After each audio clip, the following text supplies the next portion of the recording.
Hello, hello, hello, everybody. This is your girl, Laticia Nicole, and we are live. We are live. Tonight, we have an amazing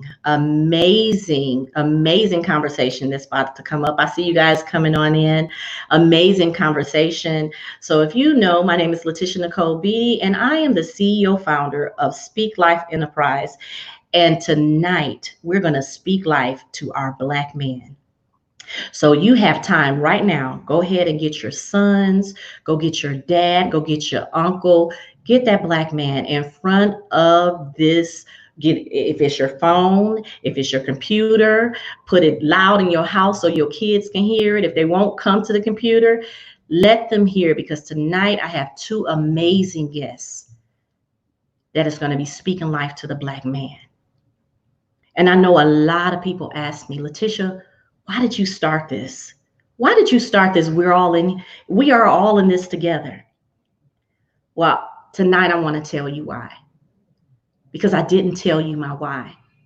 But my why is not just so more important than my who. My who is my two boys. And about 4 weeks ago, my son, my youngest son, and youngest son, his name is Aiden. And he was leaving the house with two of his friends. And they all have braids, and a couple of them had dreads, and they just finished playing football. And he got in his car and he said, Mom, can we go get some smoothies? And I paused. And I looked at my son. And I said, smoothies? We have smoothies here. He said, no, we just want to go get a couple of smoothies. We'll be right back. And you guys, when my sons got into the car with their friends, with dreads and their sweatpants, I began to cry. And I began to speak out loud saying that my son is not a criminal because he has braids. My son is not a criminal because he has on stretch jogging pants. My son is not a criminal because he's going to get a smoothie. My son is not a criminal because he's driving a Cadillac. That's my Black son. And those boys that was in that car with him, those boys been with me since they were little. They're all teenagers now, 16 to 18. They've been coming to our home since they was 8 and 19 years old. And I looked at all them little Black boys as if they were my own, including my own. And I felt a certain kind of way.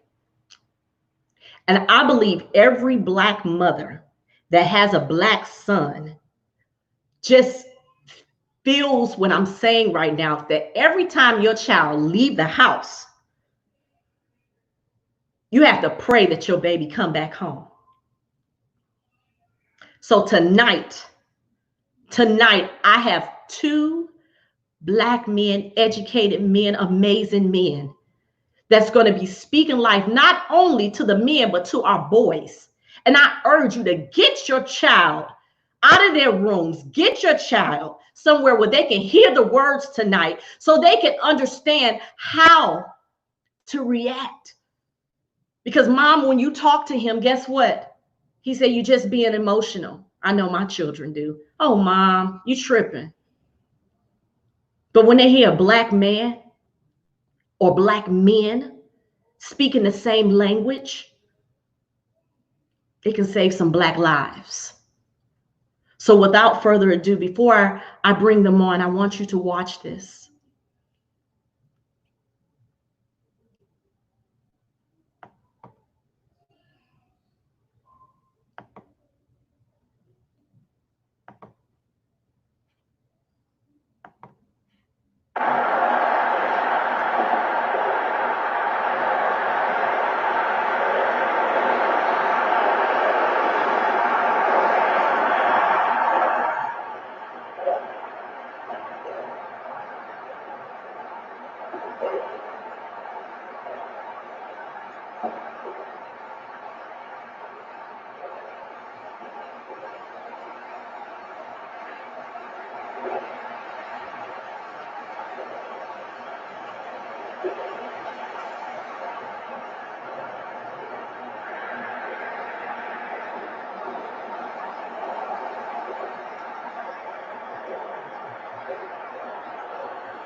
David, we call it the stir baby.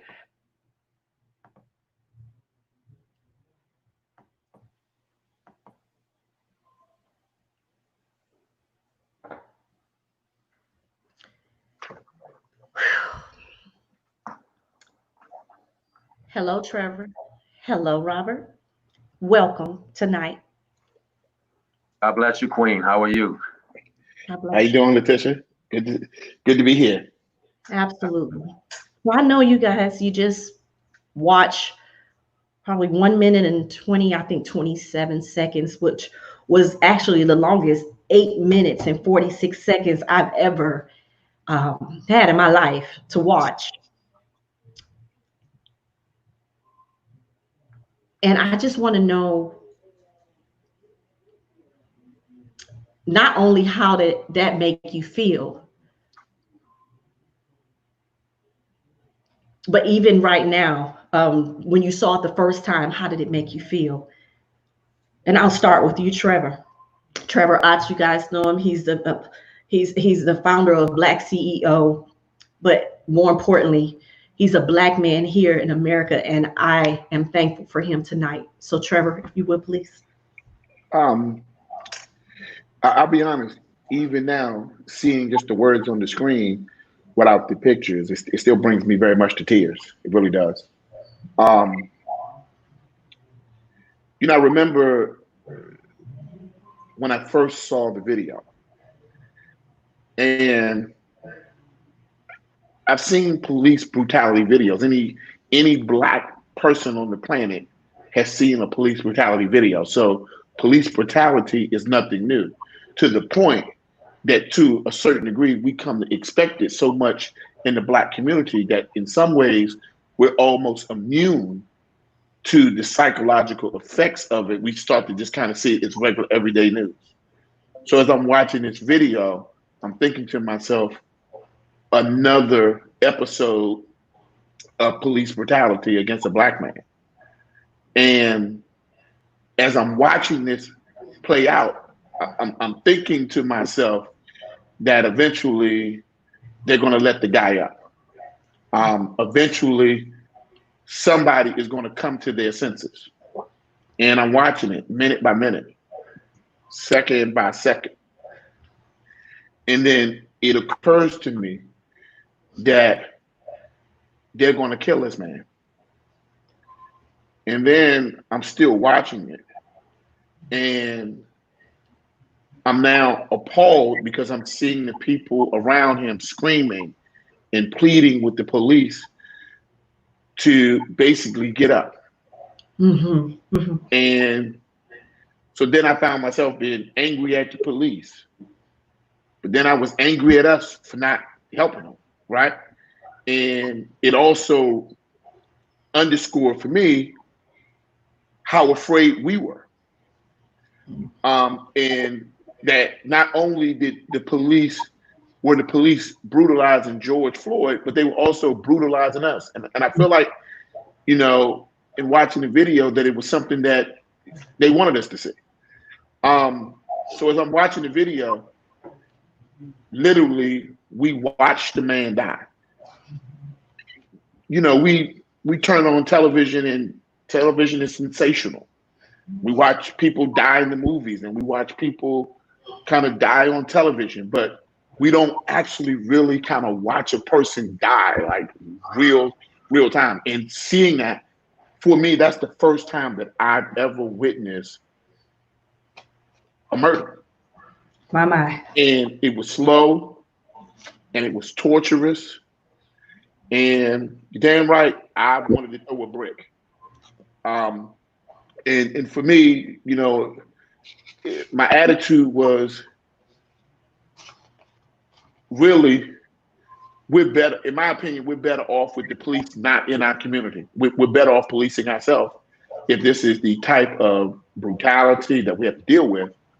And then more importantly, when you look at the camera angles and you look at the policeman, and you could see he knew that he was on camera. So why would you kill a Black man on camera knowing that you're being filmed? And the answer is very simple.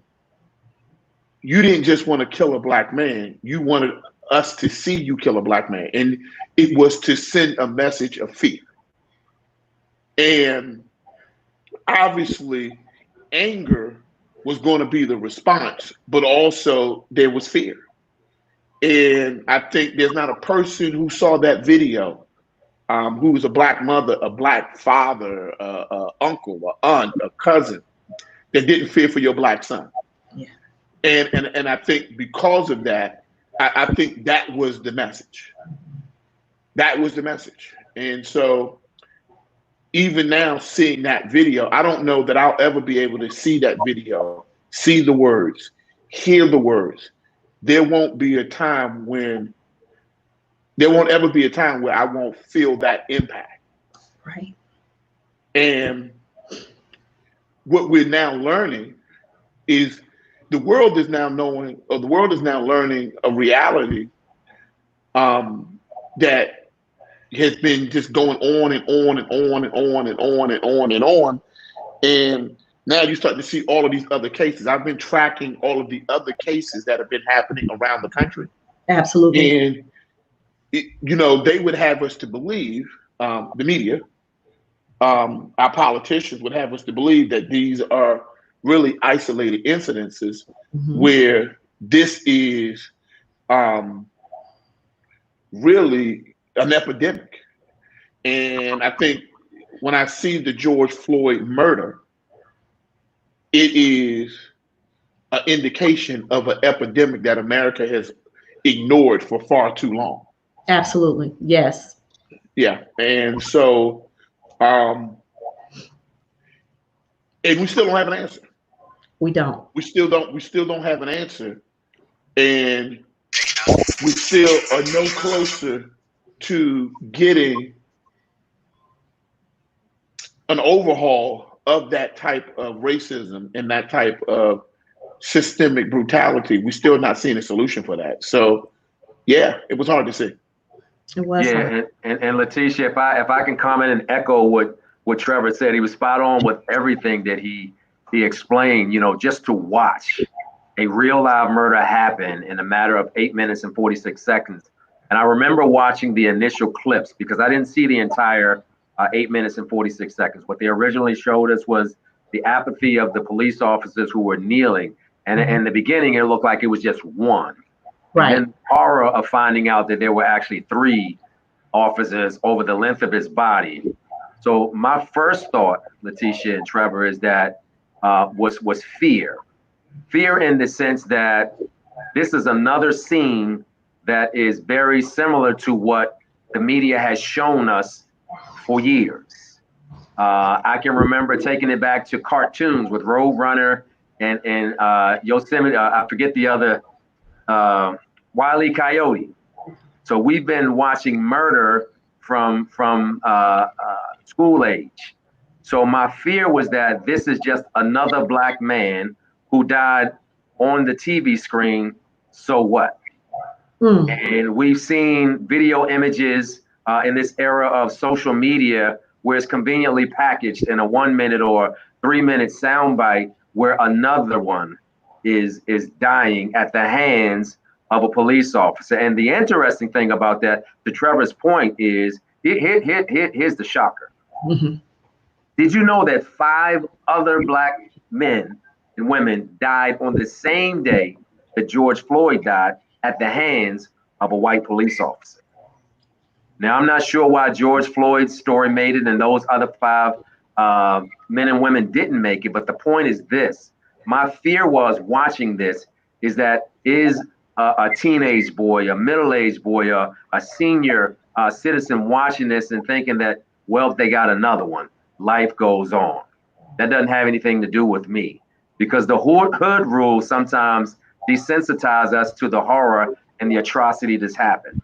And the last thing I'll say about that is America as a whole, not in the black community, we get more outraged about abuse happening to a dog than we do to the life of a black man. And that concerns me in such a way that I'm fearful that, are they seeing what I'm seeing? Do they feel the outrage that I feel?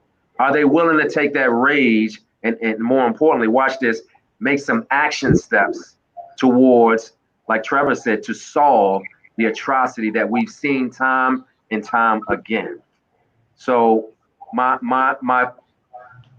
only hope is this, is that we do have an organized front across the world even, where we've said enough is enough. But I want to see this movement go past protests and marches into actually having legislation, if that comes to defunding the police, us policing ourselves, whatever it turns out to be, there has to be something that happens as a result of this. You know, when Jesus died on the cross, a whole movement was started. A church was started as a result of his death. In fact, I know the scripture says, why do you search for the living amongst the dead? Yet he still lives and he is risen. So we must come up out of this thing rising and doing something more than what we've done before. I'm very glad that you said what you just said, Robert, because my next question, you just went straight into it, because as a Black man, I just want to know, as a Black man, what can you do to help start that movement, but not just ignite the movement, but keep it ignited? Because we always starting something. And the minute CNN plays something else, it goes away. Or the minute, we don't even talk about COVID anymore. COVID-19 who? Well, it's still people dying because something else has taken over the news. How do you keep the movement going as a Black man? I'll answer it by saying that it starts in the household. I don't want to oversimplify it, but it is just that simple. We need to reprogram what we've learned. Up until I was probably 21 or so, I thought that Christopher Columbus actually discovered America.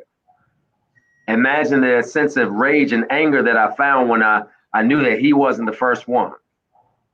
In the ancient land of Kemet, the land of the dark people, is one of the most ancient prevalent civilizations known to man. It is in fact known as the cradle of civilization. So instead of showing us images of us shooting one another, they need to show Kemet in all of its glory and its essence. Instead of telling us about the slave trade, there are about 12 million Africans that left Africa to come to the New World. Of those 12 million that came, about 388,000 made it to the United States. So for my math majors out there, that is about 30%. 3 out of 10 slaves that came to the Americas are your forefathers and your ancestors. So you need to know that you are of the 3 who made it.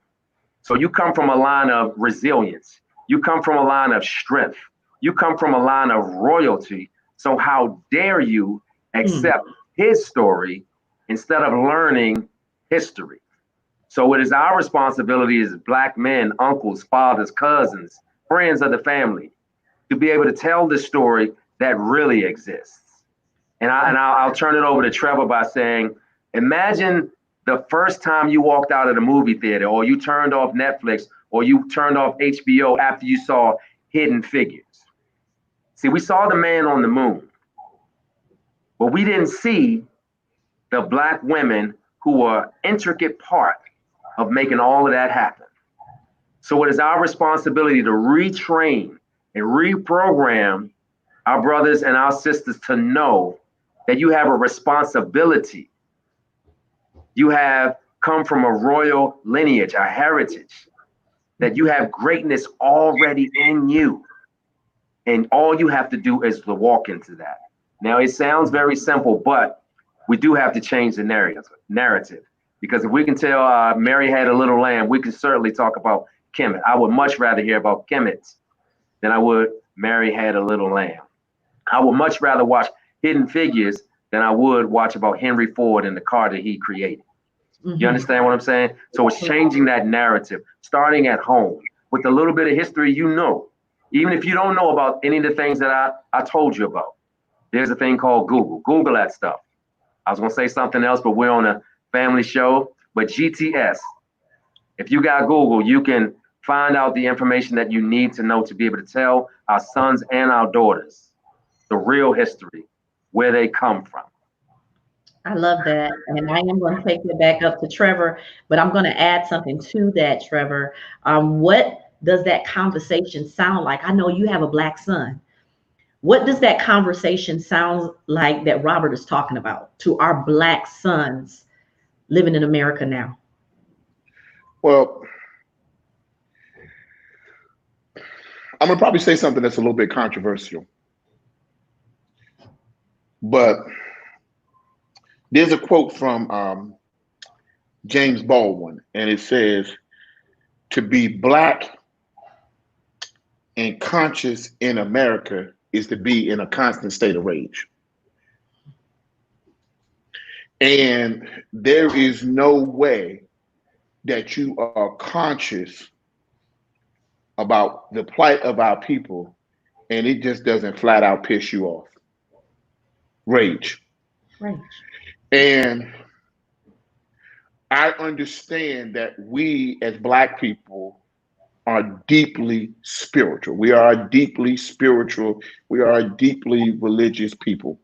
Mhm. I also don't think that religion or spirituality was meant to pacify a race. And I think that in many cases, sometimes in this country, we like to use religion or spirituality to pacify us as a people. In that our first inclination is let them be, once they are sorry, let's all go back to our regularly scheduled program, right? As a matter of fact, I saw a post on Facebook. Let me tell you what it said. Let me pull it up. It said, give me a second. I'm going to pull it up right now, Okay. right? And I think it epitomized what is going on in the Black community. It said, due to the surge in apologies, we are unfortunately not accepting them at this time. Signed, the Black community. And so, in my opinion, right now, what we are seeing is over and over again, which is, oh, I'm sorry, I said something that was offensive to Black people. Oh, I'm sorry. All right, well, I didn't know. Help me be a better white person. Help me be a better human being. Can we all just get along? Right? And no, I'm not of the Rodney King train of thought. I'm not ready to all get along because right now we do not have equality. And so what was really interesting to me is that even with all of the stuff that we're seeing on the news, all of the backlash, that you can still find every day some crazy nut who does something extremely racist or basically just desensitive, just unsensitive, just cruel. Mhm. And then after they get caught, knowing that cameras are on them, seeing the camera and say, oh, apologize, help me be a better human being.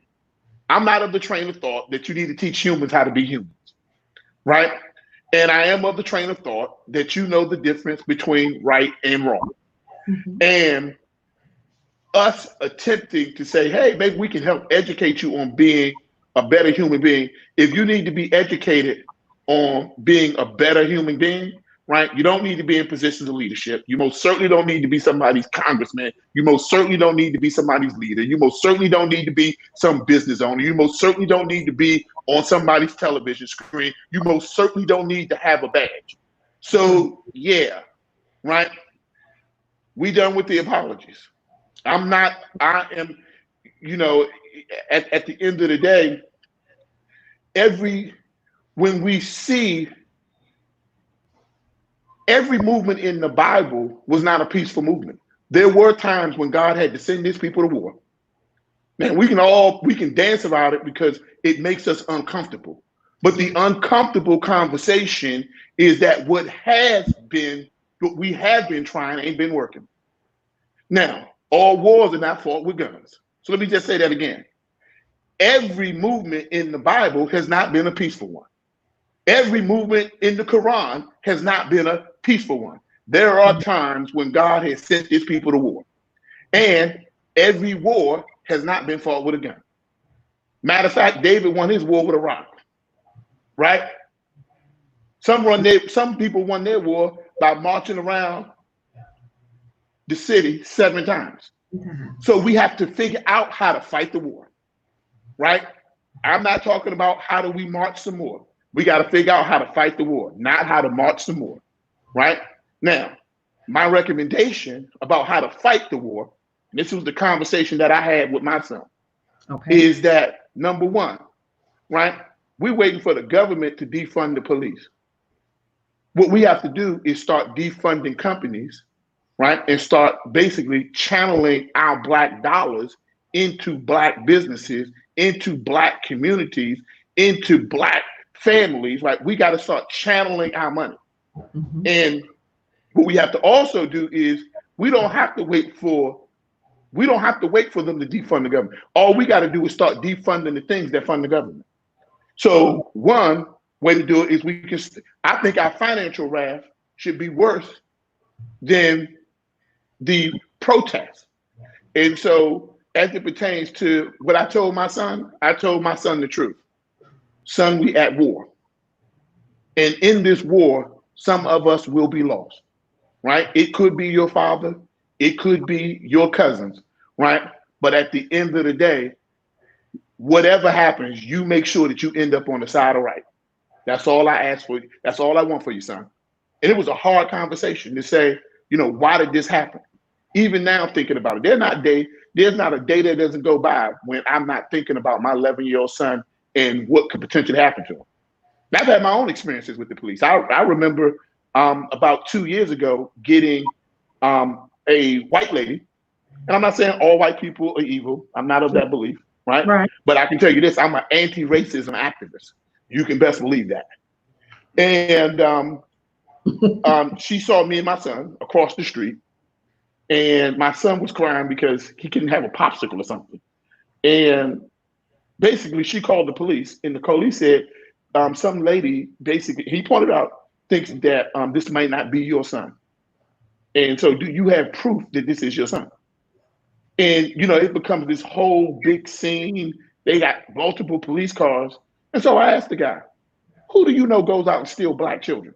It's the ridiculousness. It's the thing that makes Black people mad, the thing that makes us angry, the thing that pisses us off is the absurdity and the ridiculousness that somehow you didn't understand or know the right thing to do. And that's not true. You knew the right thing to do. You chose to do another thing. Correct. Right? Correct. You knew the ridiculous. You knew what white privilege was, and you leveraged it to basically exercise an act of cruelty on a race of people, on a community of people, on a Black family. And at the end of the day, we saw it. And the only thing that you're actually sorry for is that we saw it. From the mayors that we see in these cities to the senators who still have the audacity of racism, we see it. Okay. And at the end of the day, when we see these things happening, one thing we know is that we can take from under them the financial infrastructure that basically supports that type of ridiculousness. I'm going to use that as an example. Robert, I know you and I both live in Prince George's County, Maryland.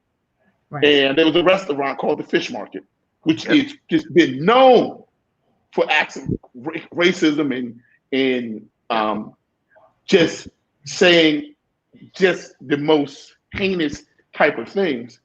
And a guy came in there with a shirt on that said, "I cannot breathe." And the owner came over to the guy and said, "Hey, you can't come in here with that t-shirt." Later on, he came back and said, "Well, now we're going to let you in." And then afterwards, he could be overheard saying, "I wish somebody would basically do something to this N-word," right? And then the guy put it on Facebook. And let me tell you what those Black citizens did. They waged a war, right? Them and about 30 people just shut the restaurant down, right? And now the restaurant, of course, you know what happened. My husband has schizophrenia. He's an alcoholic. He didn't know what he was doing. Let's sit down and have a conversation about how we can do the right thing. It's time to talk. Yeah, at 50, 60 years old, if you don't know what the right thing is, at 50, 60 years old, 20, 30 years old, if you don't know how to be a human being, well, we can't help you. look somewhere else, right? Try meditation. But I'm not of the opinion that we should be teaching people how to be good human beings, right? What we have to do is they have to turn away from their evil ways. And by the way, there are going to be some people that are watching this now, and when they hear me say they have to turn away from their evil ways, they're going to be offended. That's because they're the they. But there are other people that's like, well, he's not talking to me because I'm not one of the they, right? But the theys that are out there, when you see this video, whenever you see this video, understand that we are coming. And you might not know when we coming, and you might not see us when we come. But we're going to unfund your businesses, right? And every time we see something going on, we're going to have our cameras on. And what we're going to do is put a spotlight in those dark areas of your heart, in those dark acts that you've been performing, right? Because not only do we see you, but now the world is going to see you. Trevor, so that's my answer. My answer to my son is son we ever want. I want to stay right here because everything you just said, and I want you guys to hear his views. Now, some people are maybe looking at you and say, well, oh, he sounds really angry. Oh my God. Oh my God. And then you may have some that say, okay, and this raise a question, the difference between self-righteousness and righteousness. Self-righteousness and righteousness. And when those that are oppressed become the oppressor, or those that have been judged become the judged. Y'all hear where I'm going? The judger. Right? So now it's time to have a conversation about this, and it's like, oh my God, oh my, now post-traumatic slave syndrome, and we have all these different oh my God, all these things coming out right now, and we have all these angry children, and now we have these angry Black men that may sound self-righteous when all they want is a right. Yeah, Laticia, I got one word for those of you who are listening and that I'll share between us. I think we can agree on this. And that one word is strategic. Mm-hmm. And I say that word strategic because there's a quote that goes, get a seat at the table or end up being a crumb underneath the table. I'll say that again. Get yourself a seat at the table, or you might find yourself being a crumb underneath the table. So here's the reality. The they that Trevor is referring to, they're not going to change. Even in their apologetic tone and their brushing up on race relations, at their core, the issue is still there. The belief is still there. The racism is still there. The prejudice is still there. So in spite of all that, one thing that I would like to tell our Black sons and our daughters is that, we forever have trying to be a player on the team. We need to change the game and tell them to have ownership of the team. So when we were growing up, Trevor, they asked us, what do we want to be? And most of us say we want to be a firefighter. We want to be a police officer. We wanted to be a doctor. And all those things are cool. But to have a seat at the table, you need to be there where the decisions are being made. So what does that mean? I remember, Trevor, when I was at Howard, a lot of folks were in poli-sci, political science. I used to laugh at them. What in the world are you going to do with political science? I am ashamed that I questioned the fact that they wanted to serve their district, serve their community, serve their state, serve their country. Because those that are in the positions of making decisions are making the laws which in fact govern us day to day. Right. So I would encourage those who are under the sound of my voice. If you can't be a senator, be a House of Representative member. If you can't be a House of Representative member, be a mayor. If you can't be a mayor, be a representative on your school board. Because I'm tired of hearing us talk about the lack of supplies in our school boards. I'm tired of hearing about how I went to, in our area, in Prince George's County, I went to MGM Grand, or I played the lotto, because they told us that they would bring all these things to our regions in order to help the education. Well, it's been 3, 4, 5 years that these things have been, at least in the state of Maryland, and the Prince George's County still performs at the lowest level in the state, next to Baltimore County. Not to call out any counties in particular, but my point is this. To Trevor's statement earlier, as long as we wait on them, we will always find ourselves the crumbs underneath of the table. So find where you fit in. Find where you can make a difference in your community. You may not be built to be at the national level. That's fine. But control what's happening in your community. Control what's happening in your HOA. Control what's happening around your surroundings, to the people that you know, like, and love. And until you're able to be in a position of making a decision, you will always be at the mercy of those who are at the table. And you will continue to find yourself being a crumb underneath that same table. A crumb. Y'all hear this? A crumb at the table. Now, sometimes we say we need to make our own tables, but how do you make your own tables when you're not when you don't hold the seat at the table that makes the final decision? So here's the deal, real quick, Laticia. I'm sorry, Trevor. So here's what I love about Dr. George C. Frazier.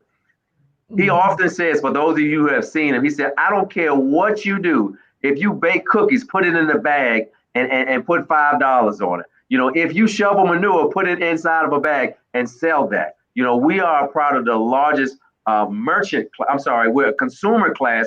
We need to be more in the entrepreneurial spirit, where we find a business, where we find some level of structure where we're able to be a merchant and sell to someone. You know, you're either buying or you're selling. We need to stop buying so much and do more selling.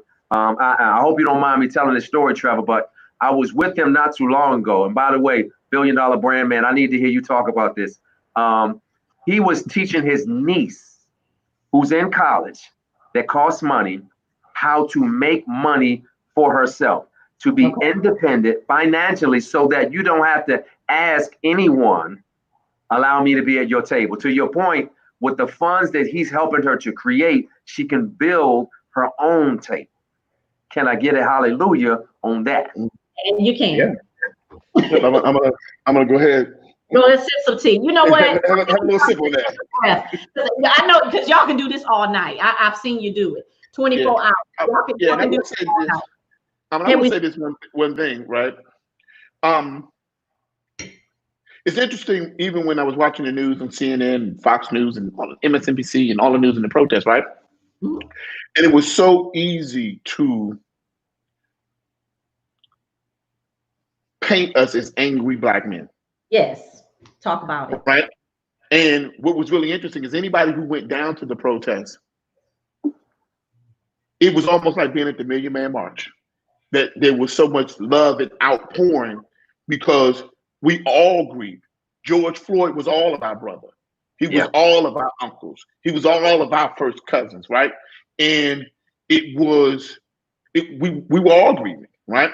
But going back to this image of the angry Black man, I would say this to everybody, is that there's a difference between anger and righteous indignation. There's a difference.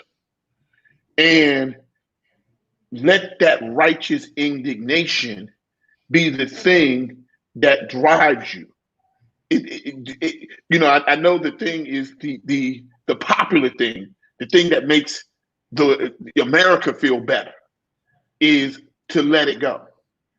But the fact that we have been letting it go and letting it go and letting it go is what created that moment, right? Where we see so many, and I think we have to think about this, is for some of us, we lost sons and cousins and uncles. I don't think there's a Black person in the United States that does not have a family member that has experienced racism, that hasn't experienced racism or police brutality, or has a family member that's died at the hands of a police officer. Right. But I think also we have to consider the thing that was so striking about George Floyd was when he called out for his mama. Right.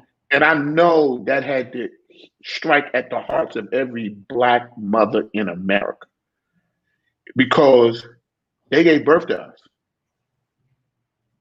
They gave birth to us. There is no, we get here through you. And so the fear and the pain that we felt, I know that for Black women, it was multiplied, literally. Yes. And, you know, I think that has to be acknowledged. It just does. And I think that there's a grieving process. They say that there's 7 stages of grief.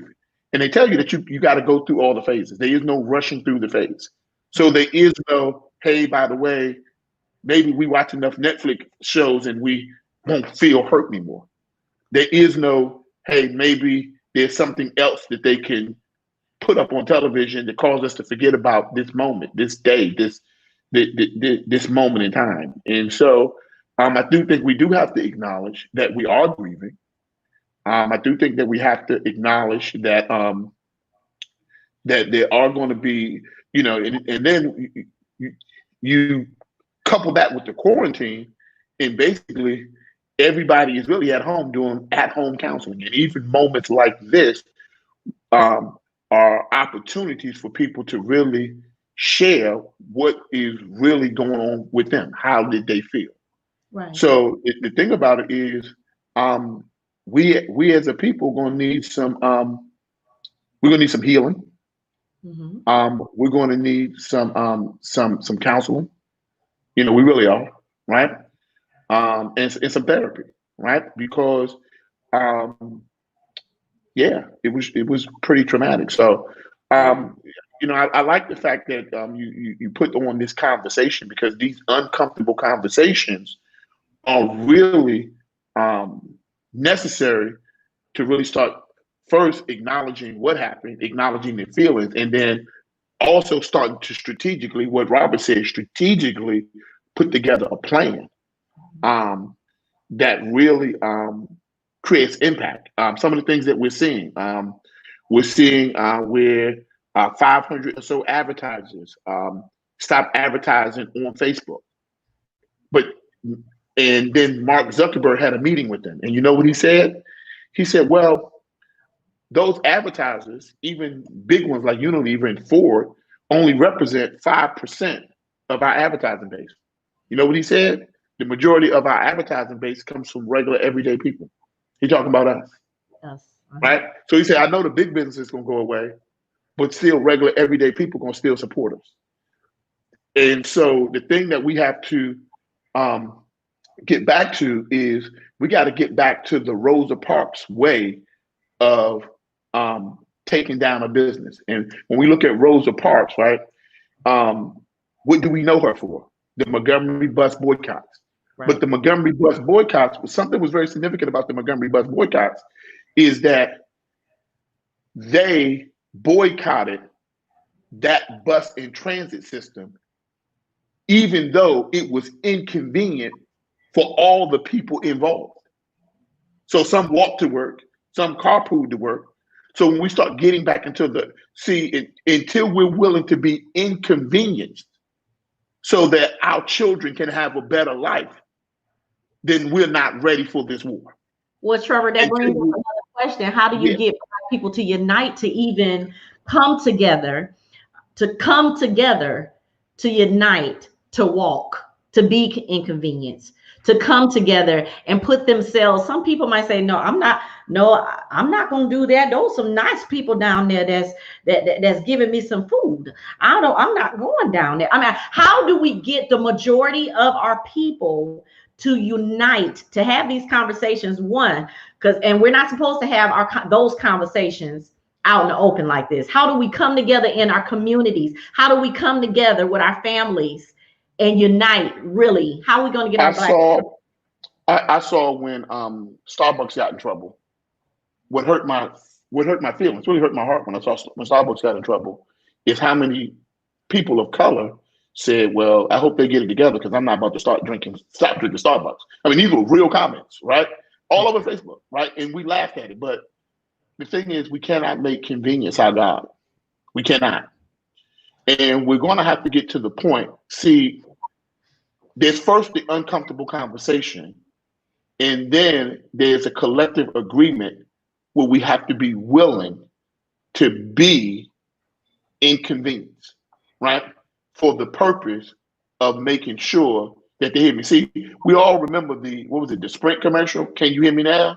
Can you hear me now? So when they saw us in the streets, right? Can you hear me now? And they said, oh, they threw a brick through a window. Well, when they had the brick in that, when the brick was on the ground, you ain't hear them. When the knee was on their neck, you ain't hear them. But now that they got a brick in their hand, you hear them. Now, the thing about it is, I think that we have to, see, we're not just fighting for our own personal lives. Our children have to grow up in the world that we leave them. And the question is, how do you leave your children a better world? And the answer is we got to be inconvenienced today so they can have a better tomorrow. And so we're going to have to define, see, they got a word called white privilege. Mm-hmm. We need to have a word called what does it mean to be inconvenienced as a Black person, right? Black inconvenience, so that they can be a better tomorrow. See, there were a group of Black people who got together who said we're going to be inconvenienced. We're not getting on that bus. If it's the last bus and I can't get home and it's 20 miles away, I just walk. Yeah. And so we got to get back to that. You cannot make convenience your God and expect to be successful. You cannot love convenience more than you love your Black son. You cannot love convenience more than you love your Black community. You cannot love convenience more than you love the Black race. You got to fall out of love with convenience. You got to get a divorce from convenience, right? And you got to start to say, I'll do whatever it takes, right? And most people, I remember back in the 90s, we were all rocking the t-shirts that said, the Malcolm X t-shirt that said, by any means necessary. Most people, when you saw that t-shirt, saw Malcolm X with a gun, right? But he said, by any means necessary. He didn't say that it necessarily had to be a gun. Could have been with a boycott, right? So by any means necessary means that if we have to be inconvenienced, if we have to give up our creature comforts, we're going to have to give up some things. There is a sacrifice that's coming, but until that sacrifice is made, no change will come. No change will come. And and no matter what your spiritual beliefs is, every culture, whether we're talking about Hinduism, Buddhism, Christianity, Protestant, every time we see something major change in the world, there's always a sacrifice, right? And so we're going to have to be conscientious of what each family, what each person is going to have to sacrifice to ensure that there's a better tomorrow for their children. And that's what it boils down to. And then I love it, Trevor. Before y'all start that, I want to acknowledge, because they're listening to you guys. They're listening, and this is what it's all about. We're getting down to the last 10 minutes, and they loved inconvenience today for a better tomorrow. Brother Marvin said, start your own business. Mm-hmm. Yes, ownership. They're listening. I agree with not supporting racist businesses. Mm-hmm. They are listening to you. No change without sacrifice. Yeah. They're listening to you. So I before you keep going, I really want to get to this, because I want to know, what does freedom. And by the way, Laticia, they'll respect your sacrifice more than they respect your voice. That's right. They hear your voice, but they respect the sacrifice. Right? That's right. And that's the thing. Well, that goes along with people won't remember what you said, but they'll remember how you made them feel. That's right. And if you don't make me feel like you care about me, I mean, I'm not going to stick around. So Black people have to really, really, really, really make our families know that we care about, not just your child. I care about you enough to sacrifice my today for your tomorrow. You know, mothers sacrifice themselves all the time for their child. We're talking about a race. In 18, and I was going to say this, in 1898, Wilmington Massacre, they killed, they don't even know how many they killed, 60 to 300 men that stood up for themselves. Okay. And this is the history that our children, that we're teaching our children now, that we're teaching them now. What would make them not afraid to stand up when they see a group of Black men stand up for themselves and all get massacred and nothing happens. They're watching on CNN, Black people getting killed and nothing is happening. That's going to be my last question for tonight, because I really want our Black boys, and I know you guys are listening. I know the mothers have them in front of the televisions and the phones, and I know the mothers have these Black boys, and these my husband is in the same room and he's listening to the Black man as you're speaking. I want you to talk and speak to that Black man, that father that's saying, I know your son is seeing all these Black people massacred, killed, murdered, and don't feel like nothing is happening. What are we supposed to do now? You know, I'll kind of jump in real quick, and just to echo something that Trevor said, if you don't hear anything else tonight, one of the most profound things that was said is that we need to defund those that fund the hypocrisy known as the establishment. Defund those that are funding the government that we operate and have to live under, that we're ruled under now. Defund those people. And the Montgomery County bus boycott lasted for over 700 days. For those of you doing the math real quick, that's 2 years. As Trevor said, they were willing to inconvenience themselves. I didn't know that. I did not know that. 700 days, bro. Over 700 days. Yeah, look it up. I wonder if today we would make it 7 days. 7 days giving up Starbucks, Trevor? I don't know. But here's what I want to say. Here's what I want to say. So I pull this up because what you said was so profound. Defund those that are funding this government the way it exists now, the ones that are making the laws that we have to live under. So your current president right now, Laticia, you need to understand that here are the biggest contributors to his hypocrisy. UFC, most of us love the UFC.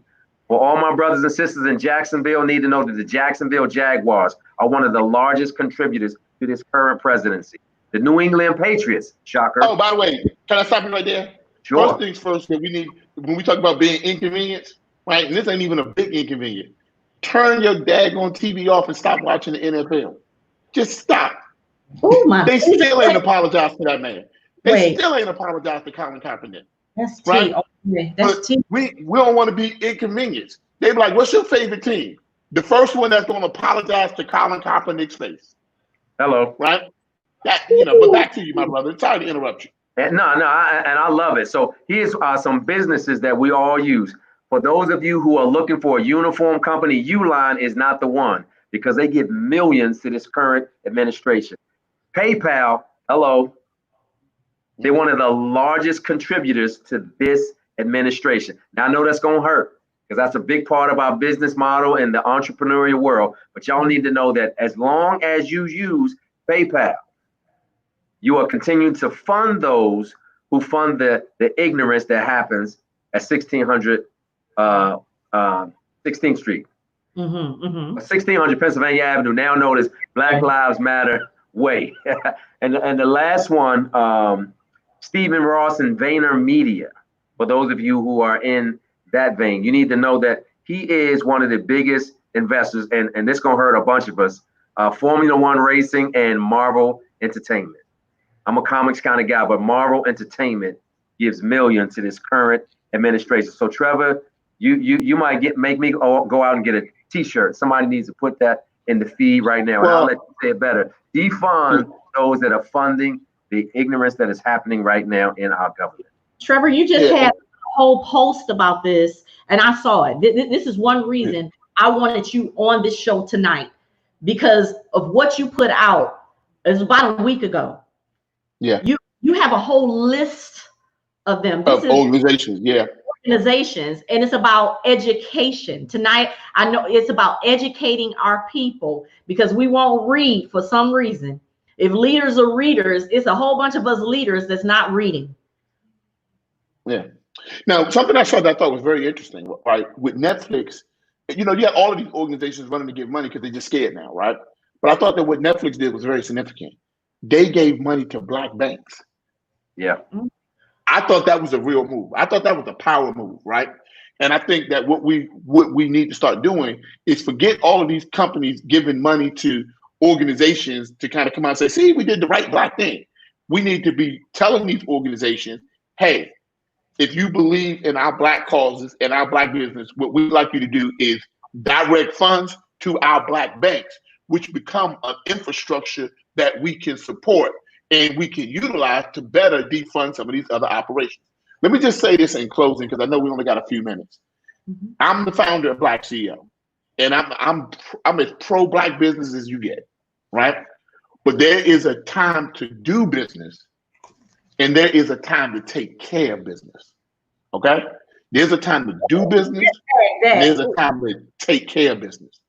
And right now, this is a time where every Black entrepreneur, every Black CEO, every Black leader, every Black father, every Black mother, if you got breath in your body, this is the time where we got to take care of business.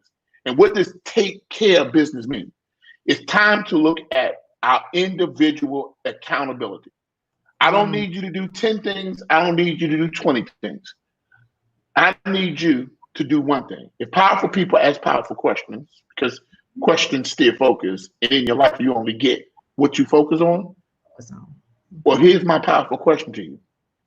What's the one thing that you're willing to sacrifice today and the next day and the next day after that in 700 days, if that's what's required to make your community a better place, to make the world a safer place for your Black children, your Black sons, your Black daughters? Because by the way, Black sons are not the only ones that are being brutalized. That's right. There are a whole lot of Black daughters out there being brutalized too, right? And so you don't need to do 10 things, but in the era of individual accountability, what's the one thing that you have decided to sacrifice? You know, doing Lent, we're going to give up something for a week. A week. What are you willing to give up for the next year? What are you willing to give up for the next 700 days? I told you, we need some road. See, you got to bring it back to a Black woman, right? You bring it back to Rosa Parks. She kicked off a boycott, a commitment that lasted for over 700 days. Gotta have some commitment to the cause. What's the one thing you're willing to sacrifice to show your commitment to the cause? My name is Trevor Otts. I'm founder of Black CEO, and thank you for having me here today, Laticia. You are so welcome. And last but not least, because I definitely want you guys to let them know how to find you and what you're doing in the community, because I see you doing a lot. I see you making changes in the community, and that's why I wanted you here. And those that have been listening to you, I want them to hear more of you. And they're saying commitment. There is a time to do business, and there is a time to take care of business. And what we're doing tonight is having conversations to education to transformation. Mr. Cornell Richardson Sr., he was on the show a couple of weeks ago, and I'm telling you, and Brother Marvin Thomas says, if there is no struggle, there is no progress. Frederick Douglass. Yeah. You guys are making a difference. And I wanted to be in alignment, and I wanted to be in purpose tonight. Yeah. And Laticia, if you don't mind me giving a shout out to a Black business that just came into fruition within the past 2 days. Did you know, or have you heard of the Black Information Network, which is a 24/7 all Black media outlet? You can find it on iHeartRadio, right? And the president is Tony Coles, and the director of news operations is Tanita Myers. Now check this out. Mm-hmm. They got funding from some of the giants in the industry, Bank of America and Geico and Lowe's, but it's an all Black program that pertains to, that caters to, that is feeding your Black boys and your Black girls and our Black people. So if you are going to support Sirius XM Radio, if you're going to support MSNBC and all the other networks that are out there, you need to find Black Information Network, because they just started off like 2 days ago. This will be 24/7, all news, all day, catered to our race, catered to our commitment, our culture, and our people. And if we don't do that, then all of this is for naught. All of this is for naught. We need to make sure that we support ourselves when we know about it. So you can't leave here today not knowing that the Black Information Network has started. It's 24/7. You can find it on iHeartRadio. And by the way, Trevor, this is a fun fact for you. I don't know if you remember What's Good in the Hood with Madeline Woods. That was one of my first TV crushes. Yeah, I remember Madeline Woods. She is Yep, the her mother was nighttime my anchor. English teacher. Yeah, so she is going to be a part of that network, and it is just building. So if you have a Black business that needs some level of exposure, you might want to do it on Black Information Network. If you have a network program that you want to get out, like we're all in this together, hint, hint, Laticia, Nicole, Beatty, Black Information Network, you need to be making some phone calls. Trevor, Shay, anybody that's out there under the sound of my voice, Black Information Network. Stop going to Amazon Prime. Stop going to Netflix. If they won't open the door for you, you need to go to Black Information Network. Put that in the feed, Black Information Network. Yes, sir. That's very good. That is very good. And we have come to the top of the hour. But as I always do, I want you to leave your last words. And we're going to go, me and Robert is going to go back into the green room. While Trevor, and I know you, listen, this is just too rich for me not to get all of this knowledge. Tonight, you're hearing about the business of the Black man. The business of the Black man. You say, speak life to our Black men. And Black men, you're learning about business tonight and the businesses to defund. Okay, so listen. So Trevor, please give me your last words. And Robert, you and I are going to go to the green room, and you're next. I would say, again, there's a difference between anger and righteous indignation. And right now, you are righteously indignant, and you should be. And let your righteous indignation be the launch pad for the legacy that you want to leave for your children tomorrow. There's a difference between doing business and taking care of business. We're at a point or a dispensation in time where it's time for us to take care of business. Make sure you do your part. My name is Trevor Otts. I'm the founder of Black CEO, and I'm looking forward to seeing you on the next broadcast. Thank you, Laticia, for giving me this time, this opportunity, and in this moment to be able to speak to your people, our people, my people. My name is Robert Antoinin, founder of Leadership Lessons, and I work with leaders and C-suite executives on how to be better leaders. Well, if I talk to people in the boardroom, I need to be able to talk to people in the living room. And the one thing that I need to make sure that we all understand is that we have a responsibility. Our power is in our unity. Our power is in our unity. Let me tell you about something that happened in 2008. There was a man from Illinois by the name of Barack Hussein Obama. And he was going up against a powerhouse name that we all knew in Hillary Clinton. Hillary had the backing, she had the funding, and she had the connections. But Barack was able to tell each and every one of us something very simple and say, yes, we can. Barack was able to get $5 donations and get us to collectively be on one accord so that we know that we can move in the same direction. So your power is in your unity. Fathers and mothers, it is time for you to be the leader in your household. But it comes when we collectively come together and agree that we all have a responsibility.